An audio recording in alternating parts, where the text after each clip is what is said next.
नमस्कार। News night के एक और अंक में आप सभी दर्शकों का बहुत बहुत स्वागत है। मैं हूं असीम मिश्रा और जैसा कि हमने आपको अभी कुछ देर पहले दिखाया, प्रधानमंत्री का एक मेगा रोड शो वाराणसी में हुआ, जहां हजारों और लाखों की तादाद में आपने देखा किस तरह से लोग एक झलक पाने के लिए प्रधानमंत्री की वहां पे मौजूद थे। ये तस्वीरें हम आपको दिखाएंगे एक बार फिर से। और साथ ही साथ कल का दिन भी बहुत ही महत्वपूर्ण है, क्योंकि कल प्रधानमंत्री नरेंद्र मोदी वाराणसी से वो अपना नामांकन पत्र दाखिल करेंगे, तो वो तस्वीरें भी बहुत अहम हो जाती है। लेकिन अब से कुछ ही देर के बाद प्रधानमंत्री की वो तस्वीरें हम आपको दिखाएंगे कि जब वो काशी विश्वनाथ मंदिर पहुंच चुके हैं और वहां पे वो इस वक्त पूजा अर्चना कर रहे हैं, वो तस्वीरें भी हम आपको दिखाएंगे। साथ ही साथ आज का दिन इस मायने में और भी महत्वपूर्ण रहा कि आज चौथे चरण का चुनाव भी आज सफलतापूर्वक संपन्न हो गया। लोगों ने बढ़ चढ़कर हिस्सा लिया, ये खबर भी हम आपको दिखाएंगे। साथ ही साथ सीबीएसई के 10वीं और 12वीं के नतीजे आज घोषित हो गए। बच्चों में काफी उत्साह और एक बार फिर से लड़कियों ने लड़कों के मुकाबले बाजी मार ली है, ये खबर भी आपको दिखाएंगे। और साथ ही साथ कांस फिल्म महोत्सव की भी शुरुआत होने जा रही है, इससे जुड़ी खबरें भी हम आपको दिखाएंगे। लेकिन शुरुआत करना चाहेंगे सबसे पहले हेडलाइंस के साथ। लोकसभा चुनाव के चौथे चरण का मतदान शांतिपूर्ण संपन्न। 9 राज्यों और 1 केंद्र शासित प्रदेश की 96 सीटों पर अर्जुन मुंडा, गिरिराज सिंह, जी किशन रेड्डी, अधीर रंजन चौधरी और अखिलेश यादव जैसे दिग्गज नेताओं समेत 1717 उम्मीदवारों की किस्मत ईवीएम में बंद। वोटर्स में दिखा खासा उत्साह।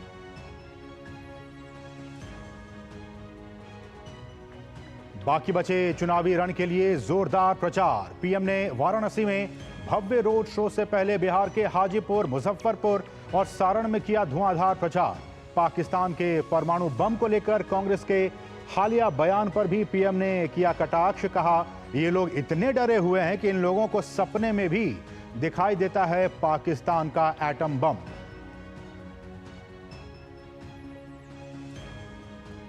बीजेपी के स्टार प्रचारकों का धुआंधार प्रचार। अमित शाह ने महाराष्ट्र के पालघर में भरे हुंकार, तो स्मृति ईरानी ने अमेठी में घर घर जाकर किया चुनाव प्रचार। यूपी के सीएम योगी आदित्यनाथ ने बाराबंकी में चुनावी जनसभा को किया संबोधित। अनुराग सिंह ठाकुर ने हिमाचल प्रदेश के हमीरपुर में किया नामांकन।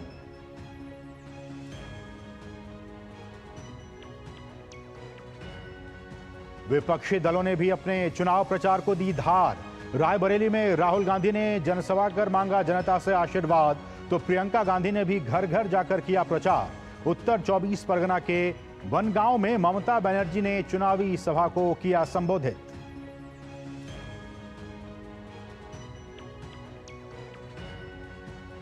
दिल्ली के मुख्यमंत्री अरविंद केजरीवाल की मुश्किलें कम होने का नाम नहीं ले रही। आप सांसद स्वाति मालीवाल के साथ सीएम अरविंद केजरीवाल के निजी सचिव पर मारपीट करने का आरोप।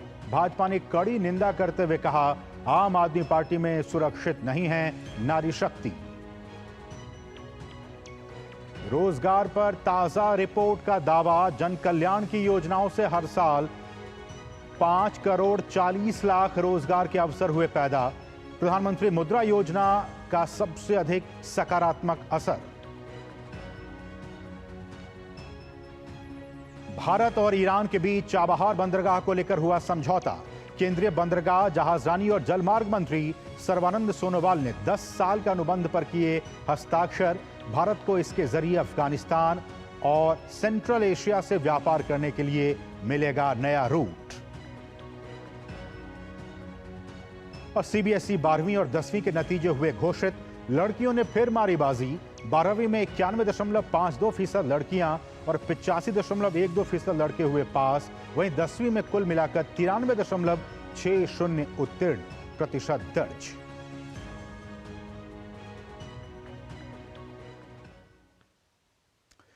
प्रधानमंत्री नरेंद्र मोदी ने वाराणसी में एक भव्य रोड शो किया और इस मौके पर मुख्यमंत्री योगी आदित्यनाथ भी उनके साथ मौजूद थे।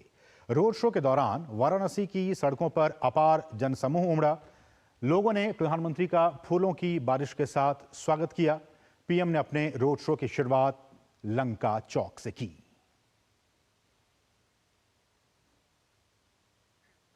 और इससे पहले पीएम मोदी ने पंडित मदन मोहन मालवीय जी की प्रतिमा पर पुष्पांजलि अर्पित की।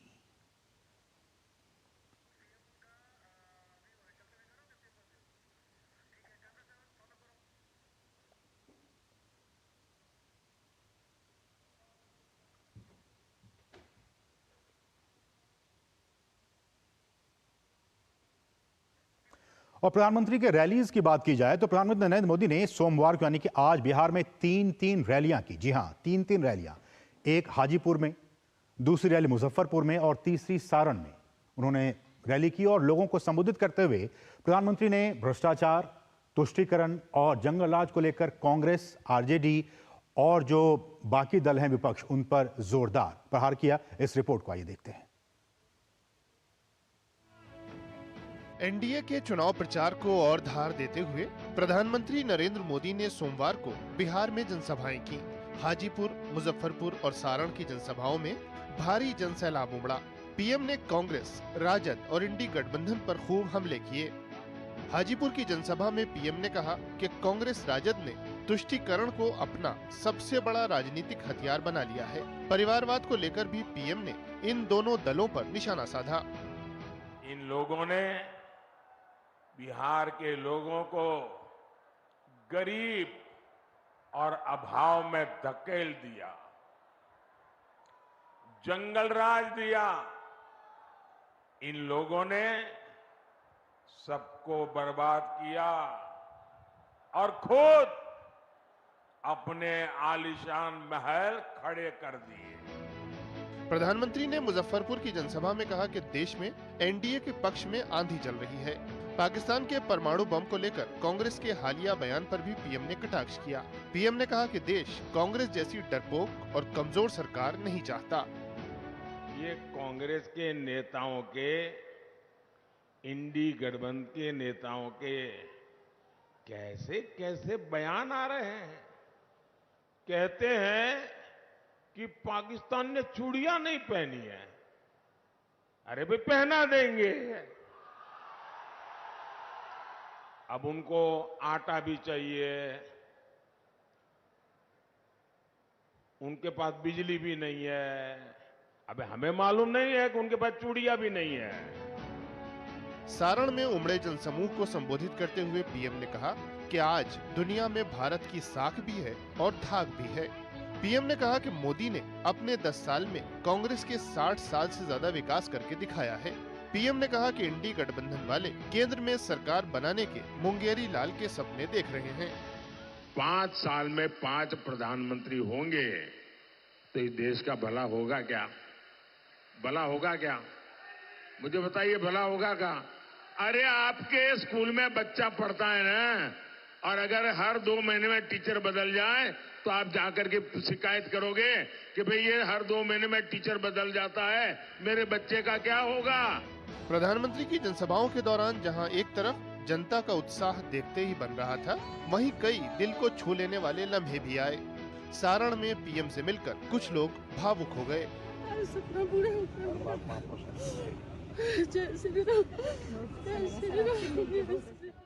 एनडीए के चुनावी रथ को बड़ी जीत के दरवाजे तक पहुंचाने में बिहार की अहम भूमिका रही है। इस बार भी एनडीए इस राज्य में अच्छे नतीजों की उम्मीद कर रहा है। हाजीपुर से नीरज, मुजफ्फरपुर से नितेंद्र और सारण से विशाल के साथ bureau report, DD news.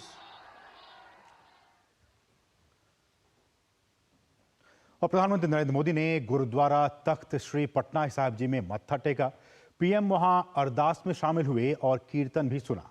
PM ने श्री गुरु गोविंद सिंह जी द्वारा इस्तेमाल किए गए दुर्लभ शस्त्रों के भी दर्शन किए। प्रधानमंत्री ने लंगर रसोई पहुंचकर वहां सेवा की। पीएम ने गुरुद्वारे में मौजूद संगत को लंगर परोसा। प्रधानमंत्री को गुरुद्वारा समिति द्वारा सम्मान पत्र और सिख बीवियों द्वारा माता गुजरी जी का चित्र भेंट किया गया। गुरुद्वारे में मत्था टेकने के बाद पीएम ने सोशल मीडिया प्लेटफॉर्म एक्स पर लिखा कि इस पवित्र स्थान की दिव्यता, शांति और समृद्ध इतिहास का अनुभव करके वास्तव में काफी धन्य महसूस हुआ। इस गुरुद्वारे का श्री गुरु गोविंद सिंह जी से गहरा संबंध है। हमारी सरकार को उनके 350वें प्रकाश उत्सव को भव्य तरीके से मनाने का सम्मान प्राप्त हुआ है। पीएम ने कामना की कि सिख गुरुओं की शिक्षाएं सभी का मार्गदर्शन करती रहें।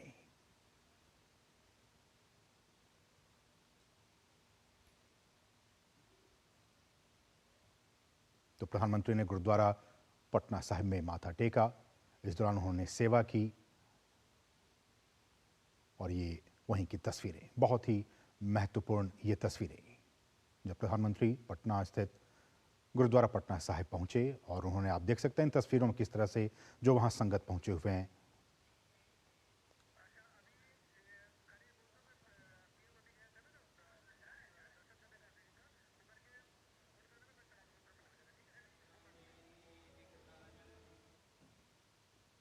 और प्रधानमंत्री अब से कुछ देर पहले काशी विश्वनाथ मंदिर पहुंचे, वहां उन्होंने पूजा अर्चना की।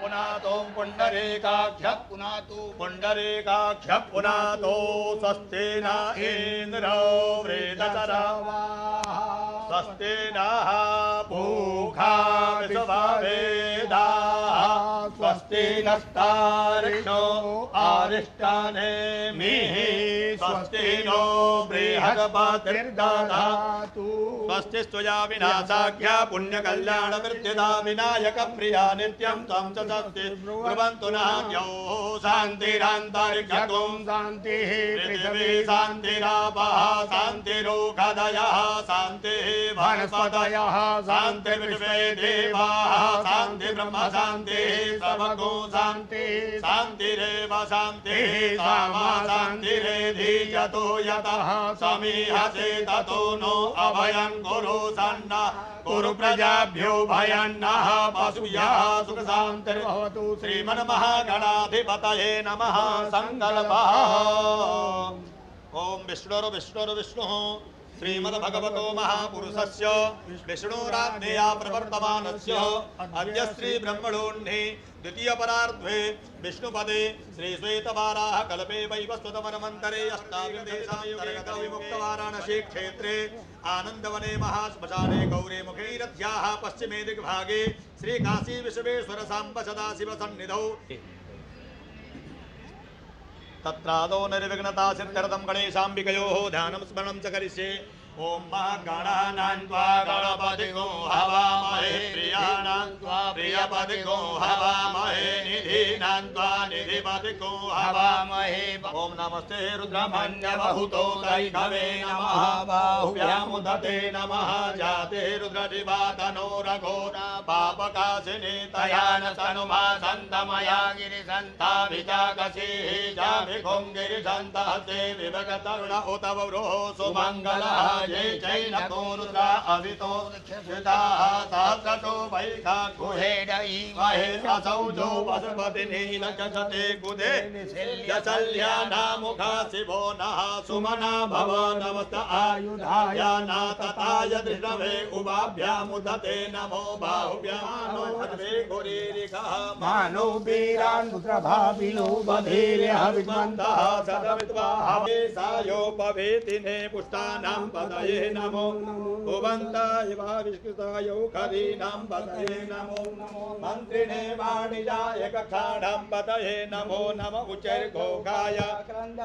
पतीनां पतये नमो नमः कृष्णाय तया धावते सत्त्वानां पतये नमो नमः सामानाय निव्याधिन आव्याधिनीनां पतये नमो नमो निगङ्गिणे ओम नमः शिवाय। उपलब्ध बिल्वपत्राणि समर्पयामि। ओखाधेः प्रतिमो ददभां पुकपावादेः प्रासुवारीः अजमा एवा साजितभारेर्भेरुधः पारैष्णवः माल्याधीनि सुगन्धीनि मालत्यादीनि मयि प्रभो मया हितानि पुष्पाणि गृह्णन्तां परमेश्वर पुष्पं पुष्पमालां समर्पयामि मुरतरेभ्यः सर्वेभ्यो नमस्ते अष्टरूपेभ्यः तदस्तु सदाशिवो सोदासवे रघो भवगणगो सत्ताये आत्मसानि पराधासानि पाशुसानि लोकासान्यभयसानि अन्मामि कदलीकरसम्भूतं करपूरं च प्रदेवतं आराधिकमहं कुरुमे पश्चिमे वरदो भावलेन शीतलीकरणम् आघाराम्यहं मां बुद्धिनाशोऽस्तु मित्राणां उदयस्तव सिद्धितमनोरथ सिद्धिरस्तु उत्तम।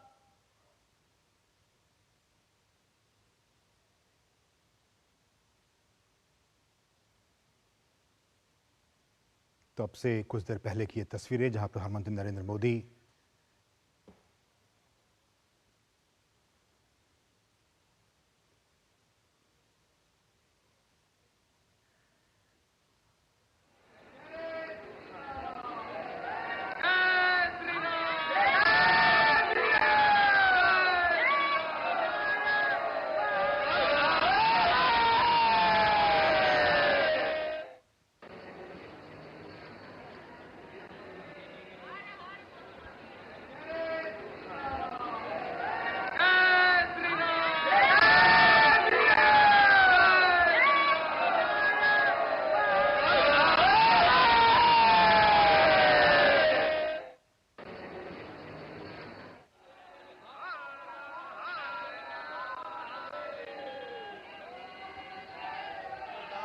पुनातो पुंडरीकाक्ष पुनातो पुंडरीकाक्ष पुनातो स्वस्ति न इंद्रो वृद्धचरावा स्वस्ति नः पूषा विश्ववेदाः स्वस्ति नस्तार्क्ष्यो अरिष्टानेमिः स्वस्ति नो बृहस्पतिर्दधातु स्वस्ति स्वया विनाशाख्य पुण्यकल्याण वृद्धिदा विनायक प्रिया नित्यं त्वं च शक्ति ब्रुवन्तु नान्यो शान्तिरन्तरिक्षं शान्तिः पृथिवी शान्तिरापः शान्तिरोषधयः शान्तिः वनस्पतयः शान्तिर्विश्वे देवाः शान्तिर्ब्रह्म शान्तिः सर्वगो शान्तिः शान्तिरेव शान्तिः सामा शान्तिरेधि यतो यतः समीहसे ततो नो अभयं कुरु सन्नः कुरु प्रजाभ्यो भयन्नः पशुभ्यः सुख शान्तिर्भवतु श्रीमन्महागणाधिपतये नमः संकल्पः ओम विष्णुर्विष्णुर्विष्णुः श्रीमद्भगवतो महापुरुषस्य विष्णुराज्ञया प्रवर्तमानस्य अद्य श्री ब्रह्मणोऽह्नि द्वितीय परार्धे विष्णुपदे श्री श्वेतवाराह कल्पे वैवस्वतमन्वन्तरे अष्टाविंशतितमे विमुक्त वाराणसी क्षेत्रे आनंदवने महाश्मशाने गौरे मुखैरथ्याः पश्चिमे दिग्भागे श्री काशी विश्वेश्वर सांब सदाशिव सन्निधौ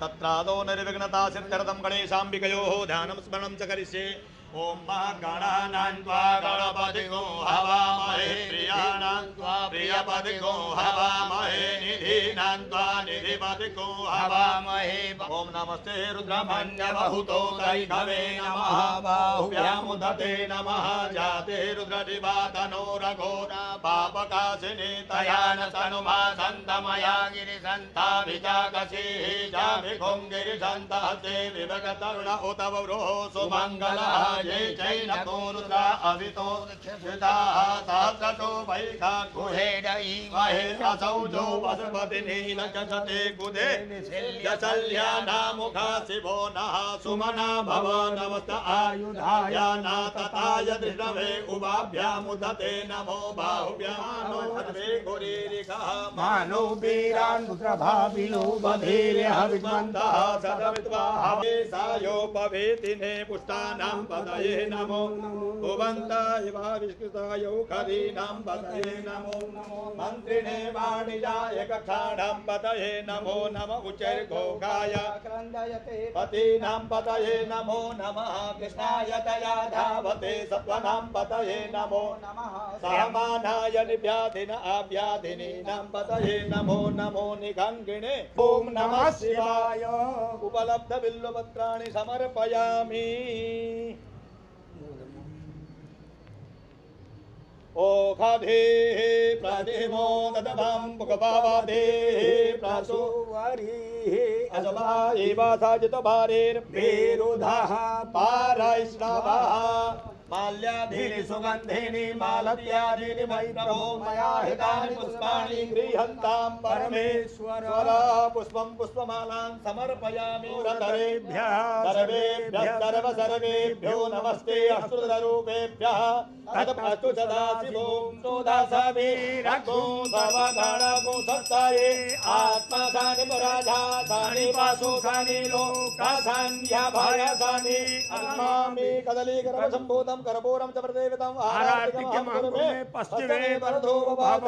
शीतलीकरणम आघानाम्याहं बुद्धिनाशोस्तु मित्राणां उदयस्तव चित्तित मनोरथ सिद्धिरस्तु उत्तम।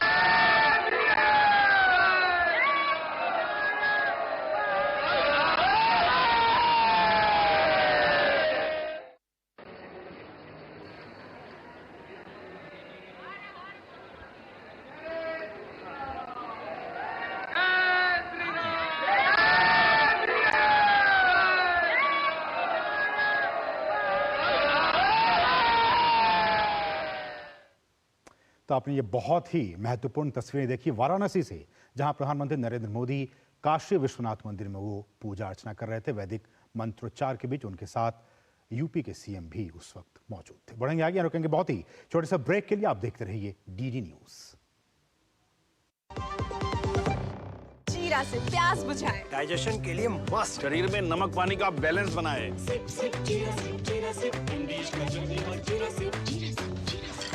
सबका अपने घर का सपना होगा पूरा, ये है मोदी की गारंटी।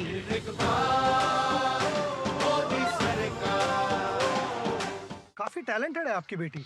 सर बड़ी होकर इंडिया के लिए खेलना चाहती है। उसके फ्यूचर के लिए अभी से मैंने सेविंग भी स्टार्ट कर दी है। फ्यूचर की बात है तो सिर्फ उसे नहीं, आपको भी मैदान में उतरना पड़ेगा। मुझे?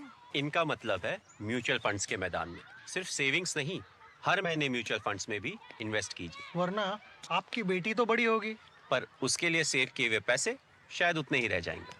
सही है सर। म्यूचुअल फंड निवेश बाजार जोखिमों के अधीन है। योजना से जुड़े सभी दस्तावेजों को ध्यान से पढ़ें। Got it. सोचिए, अगर असल जिंदगी में ऐसी हालत हो तो कितनी मुश्किलें होती हैं, लेकिन शुक्र है बैंकिंग के लिए नहीं। अगर आपकी उम्र 70 साल से अधिक हो या आप दिव्यांग हो तो बैंक आपको कुछ जरूरी बैंकिंग सुविधाएं घर बैठे बैठे दे सकता है। आरबीआई कहता है जानकार बनिए, सतर्क रहिए। बात जब पीढ़ियों के लिए बनने वाले घर की हो तो जिम्मेदारी बड़ी हो जाती है। गैलेंट समझता है ये जिम्मेदारी। अब डबल एम रिब्स के साथ गैलेंट एडवांस टीएमटी रीबार, निर्माण का रियल हीरो। तुम्हें पता है इन्वेस्टर्स के लिए एक इन्वेस्टर प्रोटेक्शन फंड होता है IPF, लेकिन अगर तुम्हारा ट्रेड एक्सचेंज पर एग्जीक्यूट नहीं हुआ या फिर कोई गारंटीड रिटर्न्स वाली स्कीम है तो ये IPF आपकी मदद नहीं कर सकता है। और अगर आपका ब्रोकर ही डिफॉल्टर बन जाए तो फिर IPF आपको कॉम्पेंसेशन दिला सकता है। कहाँ से सीखा? NSE की साइट पर। समझकर इन्वेस्ट कर। मैं क्या जी, सब जानते हैं, जहां दिखे मारियो, अपना समझ के खा लियो। स्वाद से सबको दीवाना कर दे, दीवाना कर दे। पता का चाय, गजब का स्वाद।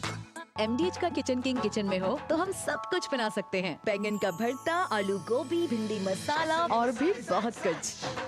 MDH। और ब्रेक के बाद आपका फिर से स्वागत है और हम बात करेंगे अब चौथे चरण के चुनाव की। आज लोकसभा चुनावों के चौथे चरण का जो मतदान है वो संपन्न हो चुका है और लोगों ने बढ़ चढ़कर अपने मताधिकार का आज इस्तेमाल किया। ये बहुत ही महत्वपूर्ण बातें हैं।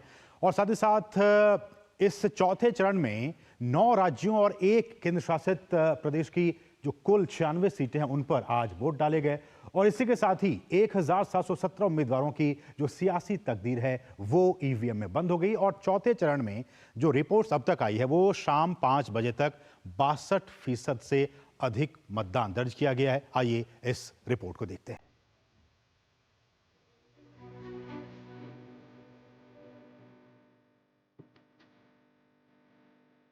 मेरा भारत महान।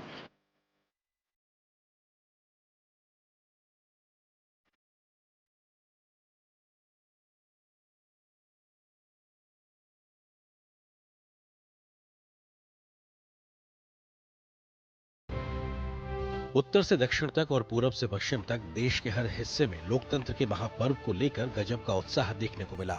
9 राज्यों और 1 केंद्र शासित प्रदेश की 96 लोकसभा सीटों पर मतदाताओं ने वोटिंग में बढ़ चढ़कर हिस्सा लिया। सुबह से ही मतदान केंद्रों पर लंबी कतारें देखने को मिली। पहली बार वोट डालने वाले युवाओं और महिलाओं में अलग ही उत्साह देखने को मिला। युवाओं के साथ बुजुर्ग मतदाता भी सेल्फी लेकर दूसरे मतदाताओं का उत्साह बढ़ाते नजर आए। ये मेरा पहला मतदान था, तो मतदान करने के बाद मुझे बहुत खुशी हो रही है कि हाँ, मैंने अपने पसंदीदा कैंडिडेट को वोट किया, जिसको क्योंकि मुझे लगता है कि हाँ, हमारे एरिया के विकास में उनका कुछ अवदान, कुछ कंट्रीब्यूशन रहेगा। कि मोदी जी ने बहुत अच्छा काम किया है, एक उन्होंने बहुत ऊंचाई तक पहुंचाई है। जो भी आगे सरकार आए वो हमारे देश को बहुत ऊंचाई तक लेके जाए और पूरे विश्व में हमारा नाम हो। इसी चरण में श्रीनगर लोकसभा सीट के लिए भी वोट डाले गए। अनुच्छेद 370 हटने के बाद लोकतंत्र के इस महोत्सव में कश्मीर के लोगों ने भी बढ़ चढ़कर हिस्सा लिया।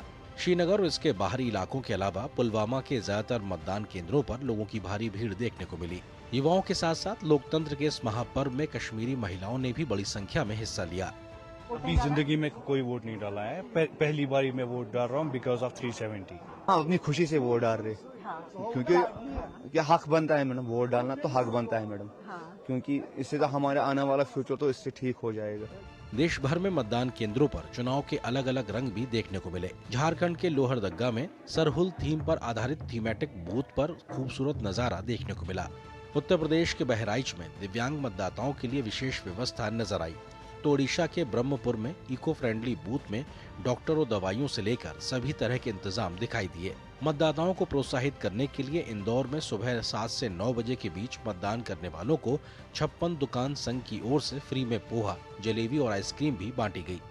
हमारे देश का विकास होना चाहिए और देश को आगे बढ़ाना है, यही हमारी कामना है। इस चरण में 9 राज्य और 1 केंद्र शासित प्रदेश की जिन 96 सीटों पर वोट डाले गए, उनमें आंध्र प्रदेश की सभी 25 लोकसभा सीटें शामिल हैं। तेलंगाना की सभी 17 लोकसभा सीटों पर भी इसी चरण में वोट डाले गए। उत्तर प्रदेश की 13 लोकसभा सीट, महाराष्ट्र की 11 लोकसभा सीट, पश्चिम बंगाल और मध्य प्रदेश की 8 लोकसभा सीट, बिहार की 5 लोकसभा सीट, ओडिशा और झारखंड की 4 लोकसभा सीट और जम्मू कश्मीर की 1 लोकसभा सीट पर मतदान हुआ। इसके साथ ही 1717 उम्मीदवारों की किस्मत ईवीएम में कैद हो गई। छुटपुट वारदातों को छोड़कर मतदान पूर्णतः शांतिपूर्ण रहा। आंध्र प्रदेश से वोटर के साथ दुर्व्यवहार के 2 मामले सामने आए। गुंटूर में वाईएसआरसीपी विधायक अन्ना बाथुनी शिव कुमार ने एक वोटर को थप्पड़ जड़ दिया, तो जहीराबाद के कांग्रेस प्रत्याशी सुरेश शेतकर के भाई नागेश शेतकर ने एक वोटर को लात मारी। वहीं पश्चिम बंगाल के दुर्गापुर में भाजपा और टीएमसी समर्थकों के बीच झड़प हो गई। भाजपा का कहना है कि टीएमसी कार्यकर्ताओं ने मोटेश्वर में दिलीप घोष पर पथराव किया। मीडिया वाहनों में तोड़फोड़ की गई और कई लोगों को गंभीर चोटें आई हैं। चौथे चरण की 96 लोकसभा सीटों पर मतदान के साथ ही कुल 543 सीटों में से 379 लोकसभा सीटों पर मतदान पूरा हो गया। 4 चरणों के बाद आंध्र प्रदेश, तेलंगाना, मध्य प्रदेश, तमिलनाडु, राजस्थान, केरल, कर्नाटक, गुजरात और छत्तीसगढ़ जैसे प्रमुख राज्यों के अलावा असम समेत सभी पूर्वोत्तर राज्यों और गोवा में मतदान पूरा हो चुका है। साथ ही 4 केंद्र शासित प्रदेशों अंडमान और निकोबार द्वीप समूह, पुदुचेरी, लक्षद्वीप, दादर और नागर हवेली और दमन और दीव में भी मतदान हो चुका है। पहले चरण के लिए 19 अप्रैल को हुए मतदान का प्रतिशत 66.1% रहा, जबकि 26 अप्रैल को हुए दूसरे चरण में मतदान का प्रतिशत 68.8% रहा, तो 7 मई को हुए तीसरे चरण का मतदान प्रतिशत 65.68% दर्ज किया गया। चौथे चरण की इन्हीं 96 सीटों पर पिछले आम चुनाव में भाजपा ने शानदार प्रदर्शन करते हुए 42 लोकसभा सीटों पर जीत हासिल की थी, जबकि वाईएसआरसीपी को 22, टीआरएस यानी वीआरएस को 9, कांग्रेस को 6, टीएमसी को 4, टीडीपी को 3 सीटें मिली थीं। वहीं एआईएमआईएम, बीजेडी और शिवसेना को 2-2 सीटें, जेडीयू, एलजेपी, एनसीपी और जेकेएनसी को 1-1 सीट पर जीत मिली थी। अब देखना होगा कि इस बार मतदाताओं ने किसे जनादेश दिया है, लेकिन इसके लिए 4 जून का इंतजार करना होगा जब नतीजों का ऐलान होगा। जनादेश डेस्क, डीडी न्यूज। जो चौथे चरण का जो चुनाव है वो आज संपन्न हो गया। बढ़ेंगे आगे। लोकतंत्र के उत्सव में आम लोगों के साथ ही खास लोगों ने भी आज बढ़ चढ़ कर मतदान किया और विभिन्न राजनीतिक दलों के जो उम्मीदवार हैं, मुख्यमंत्री हैं, जो राजनेता मतदान करने आज मतदान केंद्रों पर पहुंचे। लंबी कतारों के बीच खड़े होकर नेताओं ने भी अपने मतदान करने की बारी का इंतजार किया। आइए हम आपको ये रिपोर्ट दिखाते हैं।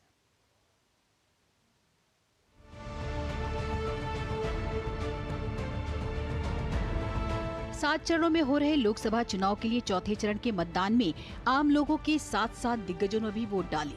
पूर्व उपराष्ट्रपति एम वेंकैया नायडू और उनकी पत्नी उषा नायडू ने हैदराबाद के जुबली हिल्स में वोट डाला। त्रिपुरा के राज्यपाल इंद्रसेन रेड्डी हैदराबाद में मतदान किया। आंध्र प्रदेश के मुख्यमंत्री जगन मोहन रेड्डी ने कडप्पा और पूर्व मुख्यमंत्री चंद्रबाबू नायडू ने गुंटूर में मताधिकार का इस्तेमाल किया। वहीं जनसेना पार्टी के चीफ पवन कल्याण ने मंगलागिरी और आंध्र प्रदेश कांग्रेस अध्यक्ष वाईएस शर्मिला ने कडप्पा में मतदान किया। तेलंगाना के मुख्यमंत्री रेवंत रेड्डी ने कोडांगल में, पूर्व मुख्यमंत्री के चंद्रशेखर राव ने सिद्दीपेट, केंद्रीय मंत्री जी किशन रेड्डी ने काचीगुड़ा, बीजेपी ओबीसी मोर्चा के राष्ट्रीय अध्यक्ष डॉक्टर के लक्ष्मण ने हैदराबाद, AIMIM प्रमुख असदुद्दीन ओवैसी ने हैदराबाद के शास्त्रीपुरम में, तो हैदराबाद से भाजपा उम्मीदवार माधवी लता ने सिकंदराबाद में वोट डाला। करीमनगर से भाजपा सांसद और उम्मीदवार बंदी संजय कुमार ने परिवार के साथ मतदान किया। दिग्गज नेताओं के अलावा फिल्मी हस्तियों ने भी मताधिकार का इस्तेमाल किया। प्रसिद्ध अभिनेता जूनियर NTR, अल्लू अर्जुन और चिरंजीवी ने हैदराबाद के जुबली हिल्स में मतदान किया। अभिनेता श्रीकांत ने हैदराबाद के जुबली हिल्स स्थित एक मतदान केंद्र पर मतदान किया। मध्य प्रदेश के मुख्यमंत्री मोहन यादव ने उज्जैन में वोट डाला। बीजेपी नेता कैलाश विजयवर्गीय ने इंदौर में मतदान किया। झारखंड के मुख्यमंत्री चंपई सोरेन ने सरायकेला खरसावां जिले के एक मतदान केंद्र में वोट डाला। पीलीभीत से भाजपा प्रत्याशी जितिन प्रसाद और प्रदेश के वित्त मंत्री सुरेश कुमार खन्ना ने शाहजहांपुर में वोट डाला। उन्नाव से भाजपा उम्मीदवार साक्षी महराज ने अपने निर्वाचन क्षेत्र में वोट डाला। केंद्रीय मंत्री व बेगूसराय से भाजपा उम्मीदवार गिरिराज सिंह, उत्तर पूर्वी दिल्ली से कांग्रेस उम्मीदवार कन्हैया कुमार ने बेगूसराय में मतदान किया। इनके अलावा भी कई दिग्गज हस्तियों ने अपने मताधिकार का इस्तेमाल किया। चौथे चरण का मतदान हो चुका है, लेकिन जीत को लेकर सभी दलों के अपने अपने दावे हैं। चौथे चरण के मतदान के साथ ही कई केंद्रीय मंत्रियों, पूर्व मुख्यमंत्री और विपक्ष के दिग्गज नेताओं की किस्मत भी ईवीएम में कैद हो गई है। केंद्रीय मंत्रियों में खूंटी से अर्जुन मुंडा, बेगूसराय से गिरिराज सिंह, उजियारपुर से नित्यानंद राय, खीरी सीट से अजय मिश्र टेनी, सिकंदराबाद से जी किशन रेड्डी जैसे दिग्गज शामिल हैं। वहीं मुंगेर से जेडीयू के राजीव रंजन सिंह, वर्धमान दुर्गापुर से बीजेपी के दिलीप घोष, आसनसोल से SS आहलूवालिया, बीट सीट से पंकजा मुंडे, हैदराबाद से माधवी लता, करीमनगर से बंडी संजय कुमार और आंध्र प्रदेश के राजामुंदरी से प्रदेश बीजेपी अध्यक्ष D पुरंदेश्वरी भी चुनाव मैदान में हैं। तो विपक्षी दिग्गजों में बहरामपुर से कांग्रेस के अधीर रंजन चौधरी, कन्नौज से सपा प्रमुख अखिलेश यादव, आसनसोल से अभिनेता और TMC नेता शत्रुघ्न सिन्हा, कृष्णानगर से TMC नेता महुआ मोइत्रा, हैदराबाद से AIMIM अध्यक्ष असदुद्दीन ओवैसी, कडप्पा सीट से आंध्र प्रदेश कांग्रेस अध्यक्ष YS शर्मिला रेड्डी, नेल्लौर से YSRCP के V विजय साई रेड्डी और रतलाम से कांग्रेस के कांति लाल भूरिया शामिल हैं। इस बार लोकसभा चुनाव 7 चरणों में हो रहा है और नतीजों का ऐलान 4 जून को होगा। DD news bureau report. और बाकी बचे चरणों के लिए भी चुनाव प्रचार का काम जोर शोर से जारी है और इसी कड़ी में सोमवार को केंद्रीय गृह मंत्री अमित शाह ने महाराष्ट्र के पालघर में एक चुनावी सभा को संबोधित किया। तो वहीं केंद्रीय मंत्री और अमेठी लोकसभा क्षेत्र से भाजपा के लोकसभा उम्मीदवार स्मृति ईरानी ने अमेठी में घर घर जाकर चुनाव प्रचार किया। वहीं दूसरे नेताओं ने भी चुनाव प्रचार में जमकर पसीने बहाए। लोकसभा चुनाव के लिए सत्तारूढ़ NDA गठबंधन ने पूरी ताकत झोंक दी है। इसी कड़ी में केंद्रीय गृह मंत्री अमित शाह ने महाराष्ट्र के पालघर में एक चुनावी सभा को संबोधित किया। उन्होंने कहा कि ये चुनाव देश के विकास को 3 गुना गति से आगे बढ़ाने का और भारत को दुनिया में तीसरे नंबर की अर्थव्यवस्था बनाने का चुनाव है। ये चुनाव जो है देश के विकास को 3 गुना गति से आगे बढ़ाने का चुनाव है। ये सारे इंडिया अलायंस वाले इकट्ठा हुए, उनका एक ही काम है, सुबह शाम मोदी जी को गाली देना। मगर इस तरह से देश नहीं चलता है। मैं आज इंडिया अलायंस वालों को 1 महीने से पूछता हूं, उनका नेता कौन? भाई आप बहुमत में आओगे तो इस देश का प्रधानमंत्री कौन बनेगा? केंद्रीय गृह मंत्री और अमेठी लोकसभा क्षेत्र से भाजपा की लोकसभा उम्मीदवार स्मृति ईरानी ने अमेठी में घर घर जाकर प्रचार किया। तो वहीं उत्तर प्रदेश के मुख्यमंत्री योगी आदित्यनाथ ने बाराबंकी में चुनावी जनसभा को संबोधित करते हुए कांग्रेस और सपा पर निशाना साधा। उन्होंने कहा कि कांग्रेस अनुसूचित जाति, जनजाति और पिछड़ी जाति के अधिकारों पर सेंध लगाने का काम करती है। कांग्रेस अनुसूचित जाति, जनजाति और पिछड़ी जाति के अधिकारों पर सेंध लगाने का काम कर रही है। क्या यह सच नहीं है कि जस्टिस रघुनाथ मिश्रा की कमेटी कांग्रेस की सरकार ने गठित की थी और उस कमेटी ने जो रिपोर्ट दी उसके अनुसार अनुसूचित जाति, जनजाति के यानी ओबीसी को मिलने वाले 27% आरक्षण को कमेटी ने कहा था कि मुसलमानों को इसमें से एक हिस्सा दे देना चाहिए। हमीरपुर लोकसभा सीट से अनुराग सिंह ठाकुर ने 5वीं बार अपना नामांकन दाखिल किया। उनके नामांकन के समय प्रदेश के पूर्व मुख्यमंत्री और उनके पिता डॉक्टर प्रेम सिंह धूमल मौजूद रहे। डीसी कार्यालय के बाहर उनके समर्थकों का भी अच्छा खासा हुजूम रहा। इस मौके पर अनुराग ठाकुर देश में बीजेपी की जीत को लेकर आश्वस्त नजर आए। ये जनता ही अपने आप इतना उत्साह, उमंग और जोश भर देती है कि हर बार एक नया कीर्तिमान बनता है। और इस बार भी आपने देखा विजय संकल्प यात्रा में उत्साह और जोश अद्भुत था। एक अलग ही नज़ारा देखने को मिलता था। इसका मतलब जनता ने कमर कस ली है कि फिर एक बार मोदी सरकार बनानी है। पंजाब के होशियारपुर में राजस्थान के मुख्यमंत्री भजन लाल शर्मा ने एक सार्वजनिक रैली को संबोधित किया। उन्होंने कहा कि पंजाब के अंदर आम आदमी सरकार से परेशान हैं। लोग मन बना चुके हैं कि वो भाजपा की सरकार बनाना चाहते हैं। पंजाब के अंदर लोग आम आदमी सरकार से लोग परेशान हैं। लोग यहाँ परेशान हैं, इसलिए लोगों का मन बन चुका है कि वो भारतीय जनता पार्टी की सरकार बनाना चाहते हैं। पंजाब की पटियाला लोकसभा सीट से भाजपा उम्मीदवार परनीत कौर ने लोकसभा चुनाव के लिए अपना नामांकन दाखिल किया। Bureau report, DD news. और यहाँ रुकेंगे एक और बहुत ही छोटे से ब्रेक के लिए। आप देखते रहिए डीडी न्यूज। जिन्होंने यूज किया है वो जानते हैं असली हींग का स्वाद। MDH सुपर हींग, शुद्धता का असली तड़का। MDH यकीन है खुद पर है नाज। सुनती हूँ अपने मन की आवाज। कभी शर्मीली तो कभी हूँ जाबाज। रुकना मेरी आदत नहीं, थमना मेरी चाहत नहीं। मैं हूँ नारी, यही मेरा अंदाज। हर जिम्मेदारी मैं बखूबी निभाती हूँ। वोट दे, प्राउड वोटर कहलाऊंगी। पूरे देश संग चुनाव का पर्व मनाऊंगी। स्वाद से सबको दीवाना कर दे, दीवाना कर दे। पता का चाय, गजब का स्वाद। पॉलिसी बाजार से टर्म लाइफ इंश्योरेंस लेने के कुछ साल बाद मेरी वाइफ को कैंसर डायग्नोस हुआ और वो नहीं रही। उनकी कमी तो पूरी नहीं हो सकती और टर्म लाइफ इंश्योरेंस के पैसे से बच्चों की फ्यूचर की चिंता नहीं रही। पॉलिसी बाजार ने क्लेम दिलाने में बहुत सपोर्ट किया। पॉलिसी बाजार पे 1 करोड़ का टर्म लाइफ इंश्योरेंस सिर्फ 470 रुपए महीने से शुरू। सर, आप किस एज में रिटायर हुए थे? 39। सोच रहा था काश मेरी भी रिटायर्ड लाइफ आप जैसी हो। उसके लिए मैदान में उतरना पड़ेगा। उतरूंगा ना सर। अरे भाई यहाँ नहीं, म्यूचुअल फंड्स के मैदान में।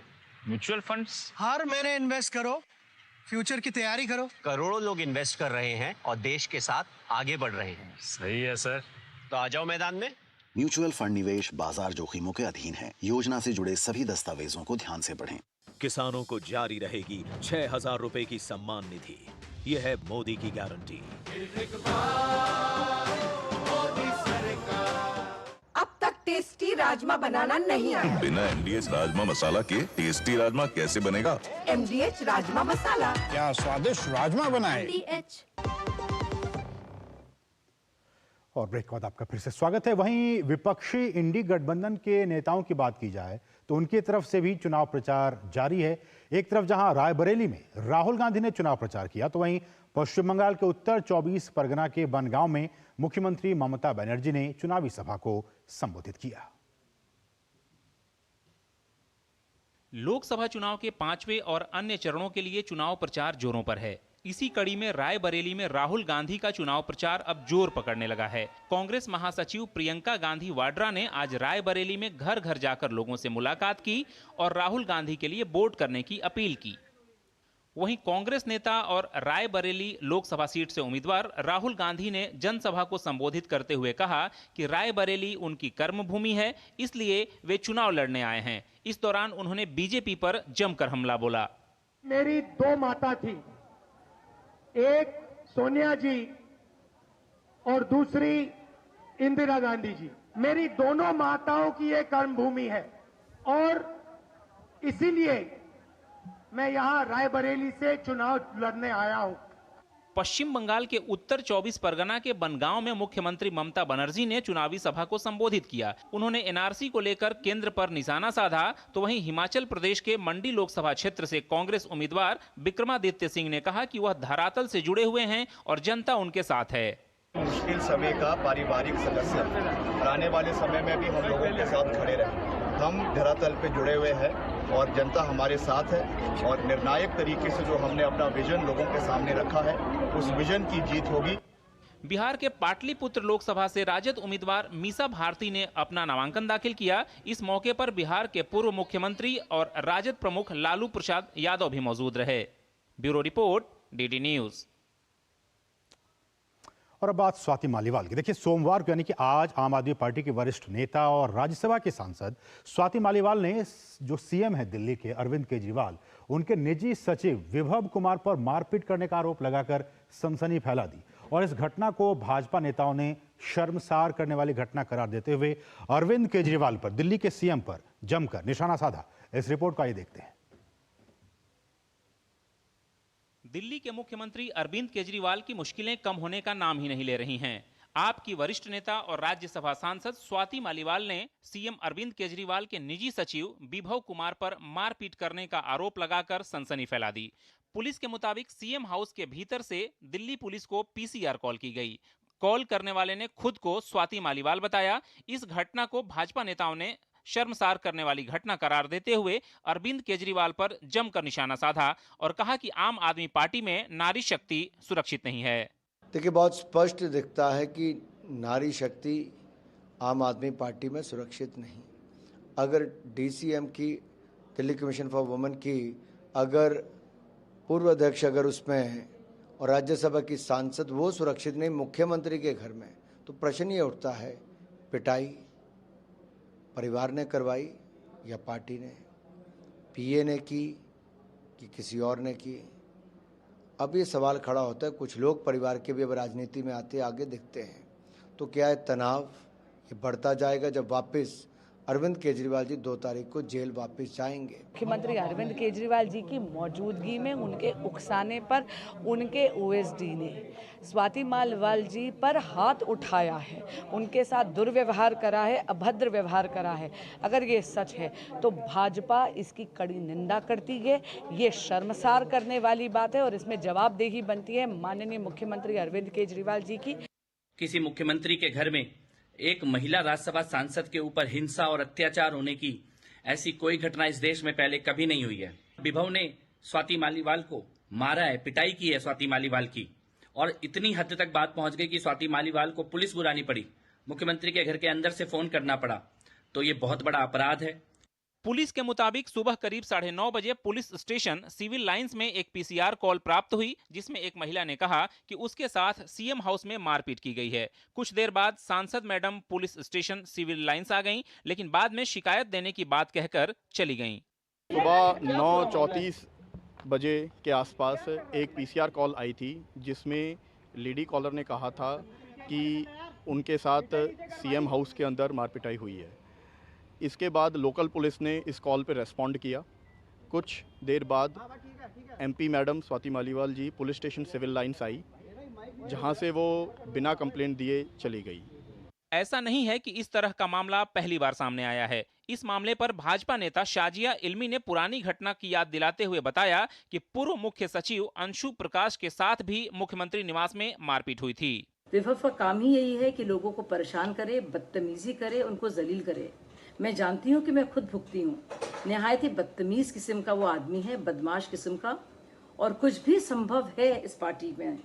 मारपीट की घटना का सच तो स्वाति मालीवाल ही बता सकती हैं, लेकिन दिल्ली के मुख्यमंत्री के घर में राज्यसभा सांसद स्वाति मालीवाल के साथ हुई हिंसा को लेकर दिल्ली भाजपा महिला मोर्चा ने केजरीवाल को गिरफ्तार करने की मांग करते हुए कहा है कि स्वाति मालीवाल के साथ हैं, वे उन्हें न्याय दिलाकर रहेंगे। अमरेंद्र गुप्ता के साथ ब्यूरो रिपोर्ट, डीडी न्यूज।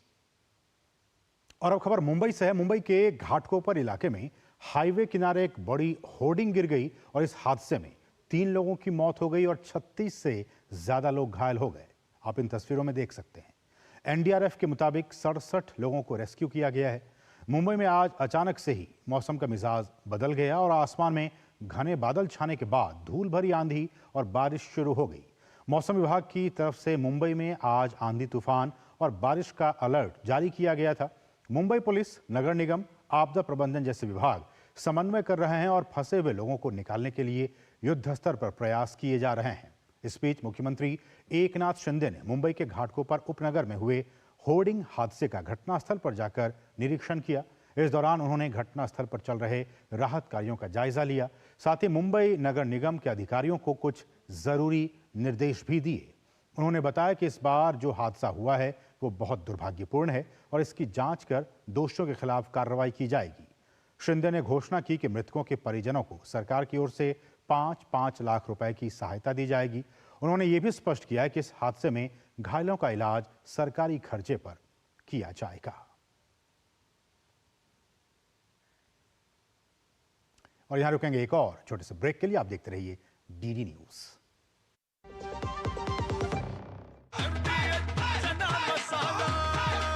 अब छोलिया हो या लोबिया, सफेद चने या काले चने, सब कुछ मजेदार बने। क्या हुआ? I have lost everything, काका। मैंने अपनी 3 साल की सारी सेविंग्स ज्यादा फायदे के चक्कर में नए ट्रेंड्स पे लगा दी। Relax and move to proper investments like mutual funds. वो रेगुलेटेड है, वेरीफाइड भी है and are handled by experts. अब तो मैं पूरा जीरो पे आ गया हूँ। थैंक्स काका। अब सब सही है। म्यूचुअल फंड निवेश बाजार जोखिमों के अधीन है। योजना से जुड़े सभी दस्तावेजों को ध्यान से पढ़ें। शुक्ला बता रहा था आपके बाबूजी ने जायदाद का कुछ हिस्सा नौकर के नाम कर दिया। अब नौकर हर काम अपना घर समझ के करेगा। समरकूल, जो हर दिल करे कबूल। बात जब पीढ़ियों के लिए बनने वाले घर की हो तो जिम्मेदारी बड़ी हो जाती है। गैलेंट समझता है ये जिम्मेदारी। अब डबल एम रिब्स के साथ गैलेंट एडवांस TMT रीबार, निर्माण का रियल हीरो। गोल्डी छोले मसाले, जहाँ जाए रिश्ते बनाए। 3 करोड़ बहनों को लखपति दीदी बनाएंगे, ये है मोदी की गारंटी।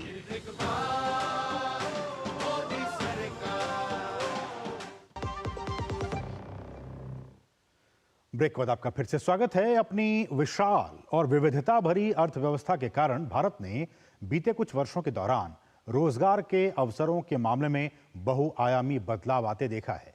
भारत की इकोनॉमी में रोजगार का मंजर लगातार बदल रहा है और कई सेक्टर विकास की ठोस संभावनाएं दिखा रहे हैं।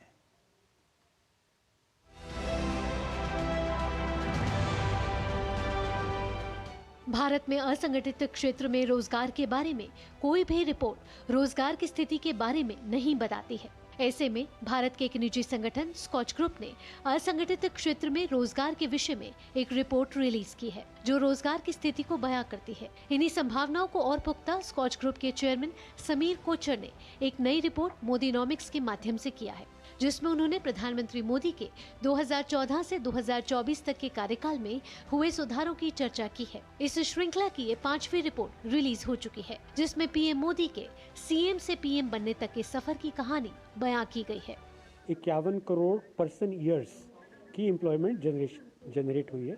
इसके अंदर 2 तरीके की एम्प्लॉयमेंट है। एक तो क्रेडिट लिंक्ड एम्प्लॉयमेंट है, जहां लोगों को रोजगार के लिए लोन दिया गया है और उस लोन से काफ़ी अच्छी जॉब जनरेशन हुई है। जैसे कि प्रधानमंत्री मुद्रा योजना के तहत काफ़ी लोन दिए गए हैं और उसकी वजह से ही कम से कम 2.5 करोड़ नई नौकरियां हर साल ऐड हुई हैं। आज जब भारत आर्थिक विकास के रास्ते पर तेजी से आगे बढ़ रहा है तो कुछ ऐसे सेक्टर ऐसे हैं जिनसे ये अपेक्षा की जा रही है कि वो देश में रोजगार के अवसरों के मामले में बहुत महत्वपूर्ण भूमिका निभाने वाले हैं। इस रिपोर्ट में लगातार सुधारों के चलते भारत में नए नए रोजगार की संभावना और नए रोजगार के निर्माण के बारे में बताया गया है। इस रिपोर्ट में साल 2014 से 2024 के बीच रोजगार के आंकड़े सामने आए हैं। इस रिपोर्ट में 2014 से हर साल औसतन 5.40 करोड़ लोगों को रोजगार मिलने के बारे में बताया गया है।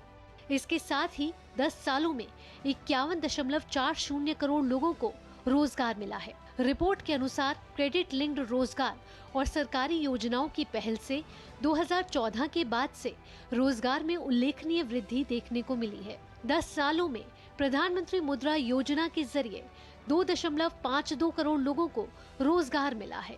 पिछले 9 वर्षों के दौरान क्रेडिट गैप में 12.1% की गिरावट दर्ज की गई है। इसने क्रेडिट गैप में कमी, बहुआयामी गरीबी में कमी के बीच एक सकारात्मक संबंध भी दिखाया है। साथ ही इस रिपोर्ट में कई सालों के डेटा आधारित साक्ष्य भी लिए गए हैं। इस रिपोर्ट के अनुसार मोदी के कार्यकाल में वित्तीय समावेशन को गति मिली है। पहले हमारे पास टेक्नोलॉजी ही नहीं थी, तो ये जनधन आधार मोबाइल आया, गांव-गांव के अंदर क्रेडिट लिंकेज गए, बैंक्स का अपना नेटवर्क बढ़ा। ये जो है फाइनेंशियल डीपनिंग भी हमारी बहुत ज़्यादा हुई और क्रेडिट गैप जो है मोदी गवर्नमेंट के अंदर 12% आउटरीच गैप कम हुआ है। कुल मिलाकर भारत में तमाम सेक्टरों में रोजगार की स्थिति में बहुत बड़े स्तर पर बदलाव आ रहा है। डिजिटल सेवाओं से लेकर तेजी से उभरते स्टार्टअप इकोसिस्टम तक देश रोजगार के बड़े मौके मुहैया कराने के मुहाने पर खड़ा है। आज जब देश 2027-28 तक दुनिया की तीसरी सबसे बड़ी अर्थव्यवस्था बनने के लक्ष्य की तरफ बढ़ रहा है, तब इस प्रकार की आई रिपोर्ट भारत के रोजगार के साथ विकसित भारत की कहानी को भी बयां करता है। भावना नैयर, नई दिल्ली, डीडी न्यूज। और यहाँ रुकें एक और बहुत ही छोटे से ब्रेक के लिए। आप देखते रहिए डीडी न्यूज। आधे बाउल दही में 4 चम्मच MDH चटनी पुदीना मसाला डाला, स्टर करो, पुदीना चटनी तैयार। MDH चटनी पुदीना मसाला। जारी रहेगी भ्रष्टाचार के खिलाफ जीरो टॉलरेंस की नीति। ये है मोदी की गारंटी।